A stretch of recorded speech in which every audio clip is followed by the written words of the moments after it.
Food safety and standard act 2006 खूब ज महत्वना 60 MCQ set number 5। तो चलिए शुरू करते हैं।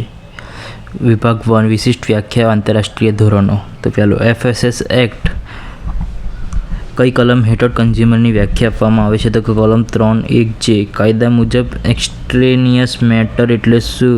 તો કે ખાદ્ય પદાર્થમાં અજાણતા ભળી ગયેલા બાહ્ય કચરો। ભારતમાં કઈ સંસ્થા કોડેક્સ એલિમેન્ટ્સ કમિશન માટે નેશનલ કોડેક્સ કોન્ટેક્ટ પોઈન્ટ તરીકે કાર્ય કરે છે? તો કે FSSAI। FSSAIના ઓથોરિટીના સભ્યોની લાયકાત અને શરતો નક્કી કરવાની સત્તા કેન્દ્ર સરકાર પાસે છે। કઈ કલમ હેઠળ FSSAIને ડેટા કલેક્શન ઇન્ફોર્મેશન સિસ્ટમ ઊભી કરવાની સત્તા છે? તો કલમ 27 હેઠળ FSSAIને ડેટા કલેક્શન અને ઇન્ફોર્મેશન સિસ્ટમ ઊભી કરવાની સત્તા મળી છે। ન્યુટ્રાસ્યુટિકલને સામાન્ય રીતે આહાર પુરવની શ્રેણીમાં ગણવામાં આવે છે। જો કોઈ ખાદ્ય પદાર્થ પર વિટામિન C યુક્ત હોવાનો દાવો કરવામાં આવે તો ન્યુટ્રિશનલ ક્લેમ કહેવાય। જો કોઈ ઉત્પાદક દાવો કરે કે આ તેલ હૃદય રોગ મટાડે છે તો FSSAI કઈ કલમ હેઠળ કાર્યવાહી કરી શકે છે?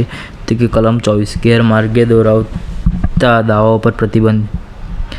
FSSAIના નિયમો અનુસાર high fat sugar and salt ખોરાક માટે કઈ ખાસ માર્ગદર્શિકા જાહેર કરાઈ છે? તો કે શાળાના 50 મીટર દાયરામાં તેના વેચાણ અને જાહેરાત પર પ્રતિબંધ હાઈ ફેટ સુગર એન્ડ સોલ્ટને। તેને કાયદા મુજબ પેકેજની વ્યાખ્યા બોક્સ કે ટીન રેપર કે પાઉચ કાચની બોટલ તમામનો સમાવેશ થાય છે। FSSAIની સાયન્ટિફિક પેનલમાં વધુમાં વધુ વિષય નિષ્ણાત જરૂરિયાત મુજબ સભ્ય હોઈ શકે છે। કઈ કલમ હેઠળ સેન્ટ્રલ એડવાઇઝરી કમિટીની બેઠકોની કાર્યપદ્ધતિ નક્કી થાય છે? તો કે કલમ 12 હેઠળ CACની બેઠકોની કાર્યપદ્ધતિ નક્કી થાય છે। જો કોઈ વિદેશી પર્યટક ભારતમાં પેકેજ ફૂડ ખરીદે તો તેને કયા કાયદા હેઠળ સુરક્ષા મળે છે? તો કે ભારતીય ફૂડ સેફ્ટી સ્ટાન્ડર્ડ એક્ટ 2006 હેઠળ સુરક્ષા મળે છે। કાયદાની કઈ કલમ હેઠળ ખાદ્ય સુરક્ષા અંગે જનજાગૃતિ તાલીમ આપવાનું FSSAIનું કાર્ય છે? તો કે કલમ 16(3) હેઠળ ખાદ્ય સુરક્ષા અંગે જનજાગૃતિની તાલીમ આપવાનું કાર્ય છે। ભારતમાં ખાદ્ય પદાર્થો પર લાગતી ઇન્ગ્રેડિયન્ટ લિસ્ટ કયા ક્રમમાં લખવું ફરજિયાત છે? તો કે વજનના ઘટતા ક્રમમાં। નિયુક્ત અધિકારી એટલે ડેઝિગ્નેટેડ ઓફિસરના કાર્ય અને સત્તાઓ કલમ 36માં આપવામાં આવે છે।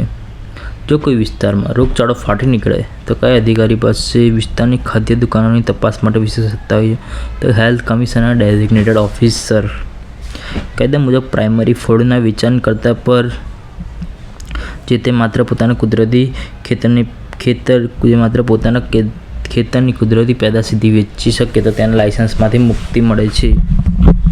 નોવેલ ફૂડ એટલે શું? તો કે જેનો માનવ આહાર તરીકેનો મોટો ઇતિહાસ ન હોય અને નવી ટેકનોલોજી બનેલો હોય તેને કહેવાય છે। FSSAI દ્વારા શરૂ કરાયેલ રીપર્પઝ યુઝડ કુકિંગ ઓઇલનો પહેલો મુખ્ય હેતુ વપરાયેલ ખાદ્ય તેલને બાયોડીઝલમાં રૂપાંતરિત કરવો હતો જેથી તેનો વપરાશ અટકે। વિભાગ 2 નમૂના પુરાવા લેબોરેટરી ઓપરેશન્સ। ચलिए शुरू करते हैं। FSSAI લીધેલા નમૂના 4 ભાગમાંથી બીજો અને ત્રીજો ભાગ કોની પાસે મોકલવાનો છે? તો ડેઝિગ્નેટેડ ઓફિસર પાસે સેફ કસ્ટડી માટે। જો ફૂડ એનાલિસિસનો રિપોર્ટ ખોવાઈ જાય કે ખરાબ થઈ જાય તો DO કયા ભાગનો ઉપયોગ ફરીથી તપાસ માટે કરી શકે છે? તો પોતાની પાસે સાચવી રાખેલા બીજા અને ત્રીજા ભાગ નમૂનો રેફરલ લેબમાં મોકલી શકે છે। કાયદા મુજબ ગ્રાહક પોતાને લીધેલા નમૂનાની તપાસનો ખર્ચ જો નમૂનો સબસ્ટાન્ડર્ડ ભેળસેળવાળો આવે તો વેપારી પાસેથી વસૂલ કરીને ગ્રાહકને પરત આપવામાં આવે છે। ગ્રાહક પોતે લીધો હોય નમૂનાનો તપાસનો ખર્ચ તો સબસ્ટાન્ડર્ડ કે ભેળસેળવાળો આવે તો તે વેપારી પાસેથી વસૂલ કરી શકે છે। રેફરલ ફૂડ લેબોરેટરીનો રિપોર્ટ અદાલતમાં કેવો પુરાવો ગણાય છે? તો કે આખરી અને નિર્ણાયક પુરાવો ગણાય છે। કાયદાની કઈ કલમ હેઠળ ફૂડ એનાલિસિસ રિપોર્ટના આધારે ડેઝિગ્નેટેડ ઓફિસર આગળની કાર્યવાહી નક્કી કરે છે? તો કે કલમ 42ની હેઠળ ફૂડ એનાલિસિસ રિપોર્ટના આધારે ડેઝિગ્નેટેડ ઓફિસરની આગળ કાર્યવાહી નક્કી કરાય છે। જો નમૂના ચકાસણીમાં કોઈ વિવાદ થાય તો સેમ્પલ સેન્ટ્રલ લેબમાં મોકલવાનો આદેશ સક્ષમ અદાલત અથવા ડેઝિગ્નેટેડ ઓફિસર આપી શકે છે।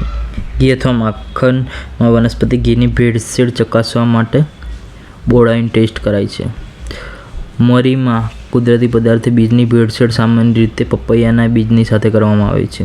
જો કોઈ ખાદ્ય પદાર્થ પેકિંગ પર FSSAIના લાયસન્સ નંબર છાપેલો ન હોય તો મિસ બ્રાન્ડેડ ખોરાકનો ગુનો બને છે. ઇન્ફોર્મેશન બુકલેટ અને લેબલ પર અક્ષરોનું કદ નક્કી કરવા માટે FSS લેબલિંગ એન્ડ ડિસ્પ્લે રેગ્યુલેશનના નિયમો લાગુ પડે છે. ખાદ્ય પદાર્થમાં પ્રિઝર્વેટિવના કયા મુખ્ય બે વર્ગોમાં વહેંચવામાં આવ્યું છે? તો ક્લાસ 1 કુદરતી, ક્લાસ 2 રાસાયણિક. મીઠું, ખાંડ અને સરકો કયા પ્રકારના પ્રિઝર્વેટિવ ગણાય છે? તો ક્લાસ 1 પ્રિઝર્વેટિવ ગણાય છે. સોડિયમ બેન્ઝોએટ કયા વર્ગનું પ્રિઝર્વેટિવ છે?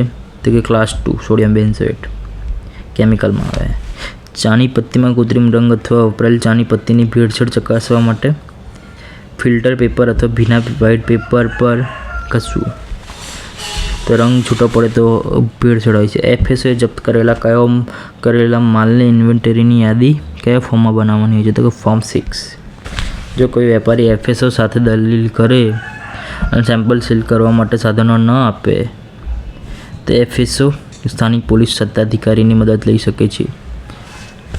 એગ માર્ક સર્ટિફિકેશન કૃષિ અને ખેડૂત મંત્રાલય હેઠળ આપવામાં આવે છે. FSSAI દ્વારા માન્ય મોબાઈલ ફૂડ ટેસ્ટિંગ લેબનું નામ ફૂડ સેફ્ટી ઓન વ્હીલ્સ આપવામાં આવ્યું છે. ખાદ્ય પદાર્થમાં મોલ્ડ અને બેક્ટેરિયાની હાજરી તપાસવા માટે માઇક્રોબાયોલોજીકલ ટેસ્ટ મુખ્યત્વે કરાય છે. જો FBOનું લાયસન્સ રદ કરવામાં આવે તો 1 વર્ષ સુધી નવું લાયસન્સ મેળવવા અરજી કરી શકતો નથી. વિભાગ 3 વિશેષ કાનૂની દંડ અપીલ અને ટ્રિબ્યુનલ સત્તાઓ. કાયદાની કઈ કલમ હેઠળ કોઈપણ વ્યક્તિ જો અસુરક્ષિત ન હોય અને અન્ય જોગવાઈઓનો ભંગ કરે તો સામાન્ય દંડની જોગવાઈ કલમ 58 મહત્તમ 2 લાખ સુધીનો દંડ. જો કોઈ વેપારી એક્ઝિક્યુટિંગ ઓફિસરના દંડના આદેશ સામે અપીલ કરવા માંગે તો તેને 30 દિવસની અંદર કલમ 71 હેઠળ ટ્રિબ્યુનલ અરજી કરવી પડે છે. Food safety appellate tribunal presiding ઓફિસરનો કાર્યકાળ 5 વર્ષ અથવા 65 વર્ષ જે વહેલો હોય તે. જો કોઈ ખાદ્ય પદાર્થના સેવનથી ગ્રાહકને અસ્થાયી અપંગતતા અથવા સામાન્ય ઈજા થાય તો કલમ 65 હેઠળ 1 લાખ સુધીનું વળતર અપાવી શકે છે. કાયદાની કઈ કલમ હેઠળ ગુનાઓનું કમ્પાઉન્ડિંગ દંડ ભરીને કેસ કોર્ટ બહાર પતાવો કરવાની સત્તા DO પાસે છે? તો કે કલમ 79 હેઠળ ગુનાઓનું કમ્પાઉન્ડિંગ દંડ ભરી કેસ કોર્ટ બહાર પતાવવાની સત્તા DO પાસે છે. Designated officer. જો કોઈ વિદેશી નાગરિક ભારતમાં ફૂડ કાયદાનો ભંગ કરે તો તેના પર ભારતીય નિયુક્ત સ્પેશિયલ કોર્ટ સંબંધિત ક્ષેત્રની અદાલત કોર્ટમાં કેસ ચાલશે. કાયદાની કઈ કલમ હેઠળ પાવર ટુ રિમૂવ ડિફિકલ્ટીઝ આપવામાં આવે છે? તો કે કલમ 101 હેઠળ પાવર ટુ રિમૂવ ડિફિકલ્ટીઝ આપવામાં આવે છે. જો કોઈ વ્યક્તિ ફૂડ સેફ્ટી ઓફિસરને લાંચ આપવાનો પ્રભાવિત કરવાનો પ્રયત્ન કરે તો તેની સામે પ્રિવેન્શન ઓફ કરપ્શન એક્ટ અને IPC હેઠળ ગુનો નોંધાય છે. અદાલતમાં કેસ દાખલ થયા પછી જો કોર્ટને લાગે કે કેસ ખોટો કે હેરાન કરવા માટે કરાયો તો કોર્ટ ફરિયાદ કરનાર પર કલમ 80 પ્રતિષ્ઠાને નુકસાન પહોંચાડવા બદલ સામાન્ય દંડની જોગવાઈ કરી શકે છે. કાયદા મુજબ જ્યુડિશિયલ મેજિસ્ટ્રેટ ફર્સ્ટ ક્લાસ જેમાં જેલની સજાની જોગવાઈના કેસોની સુનાવણી કરી શકે છે. ફૂડ સેફ્ટી ઇન્ડેક્સ દર વર્ષે FSSAI દ્વારા જાહેર કરવામાં આવ્યું છે. કાયદાની કઈ કલમ હેઠળ નાણાકીય વર્ષ પૂરું થતાં FSSAIએ વાર્ષિક અહેવાલ કેન્દ્ર સરકારને પરત કર્યો? તો કલમ 82 હેઠળ.